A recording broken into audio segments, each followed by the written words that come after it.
All right, we'll go ahead and get started with Ben Skowronek. And your first question is from Patrick Engel. Hey, Ben, we heard Coach Kelly talk to us about raising play and not necessarily looking ahead, but just kind of being cognizant of what your guys' goals are. How did you balance that and that desire without, I guess, getting too far, looking too far ahead and trying to stay within this game? Yeah, Coach Kelly had a clear message before the game to come out, play loose, and make plays. So that was our focus as an offense and as a whole team. Just make plays and play loose. Not worry about the score, but rather worrying about winning their individual matchups and just making plays. We'll go next to Eric Hansen. Ben, take us through that 73-yard catch where you jumped up in the air and then were able to complete the play.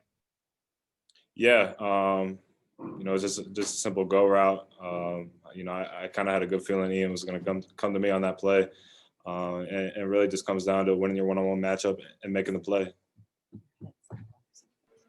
We'll go next to Angelo DiCarlo. Ben, with wide receivers, the criticism the group maybe has gotten, how rewarding was today, especially to be, one of the guys to kind of lift up the group with the catches you were able to make? Yeah, obviously it's rewarding.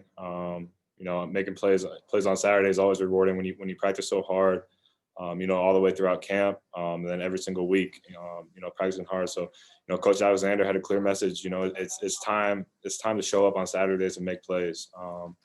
So I'm happy, for our group making plays, and there's a lot more on the table for us to go out and get. We'll go next to Nathan Atkins.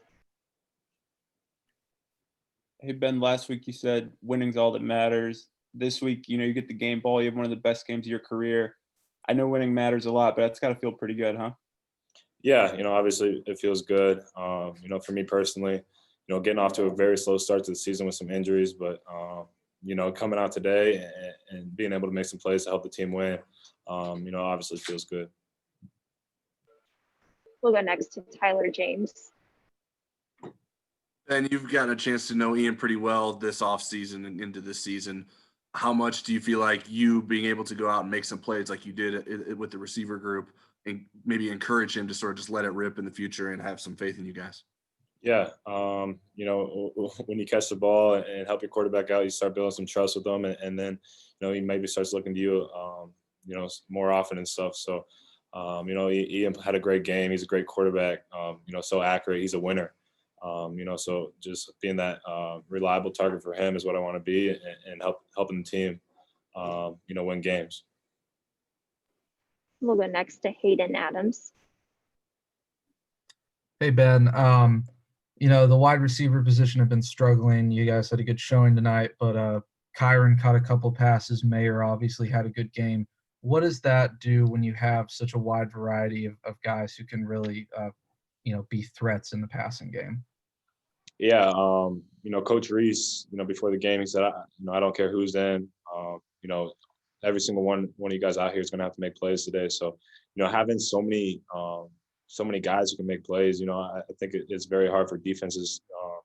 They can't really just single out one guy to stop him because there's guys all over the field. You look at Kyron, he's going crazy in the receiving, and as a receiving back. Michael Mayer is really stepping up big, but Brock Wright, Tommy Tremble, and then obviously the rest of the receivers as well. So just not having one guy that defenses have to focus on, I think is huge for our offense. We'll go next to Chris Heidel. Hey, Ben, talk about your relationship with Ian Book, how you guys been working together during practice. Do you feel like you're on the same page with each other? Yeah, for sure. Like I mentioned earlier, Ian's just so accurate, so it's easy to be on the same page with him. He rarely misses throws, but, outside of football, he's my best friend here at Notre Dame. So we do a lot of things together, and, just kind of, building that chemistry, off the field as well. So I think it all pays off on the field. But yeah, like I said, he's just so accurate, so it's easy for me. I just have to get open. He's going to put the ball on me. It's not so much like timing and all that.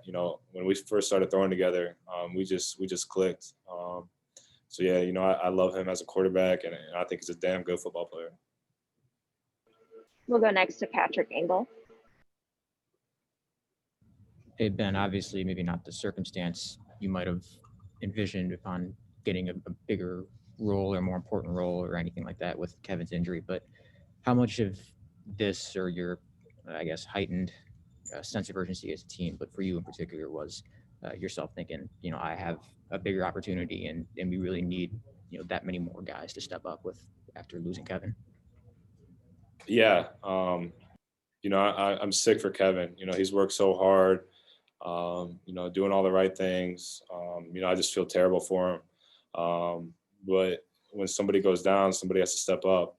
That's just the nature of the game we play. So, Coach Reese, Coach Kelly, Coach Alexander, they told me, I'm going to have to make some plays. So, like I said, I'm sick for Kevin, but, football, injuries happen and the next guy will always have to step up. So, that's what our whole unit's going to have to do. Javon, Joe, me, Avery, Keys, Braden, we're all going to have to step up, for Kevin. And we'll wrap it up this evening with Eric Hansen. Ben, what did you see from Ian during the week that might have led you to believe he'd have this kind of performance? This is his best numbers against a Power 5 team in a while. Yeah.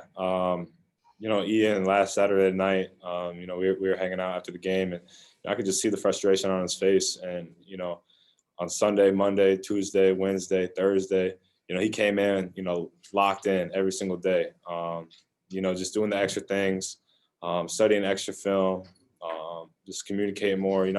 He was so locked in this week, and obviously paid off for him. He had a hell of a game, and I'm just happy for him. He was very unhappy last week, but this week, what am I trying to say? All the fruits of his labor kind of paid off this week. So, I can't wait to play with him moving forward. And like I said, he's a hell of a football player and he's a winner. All right, and we will end it there. Thank you very much.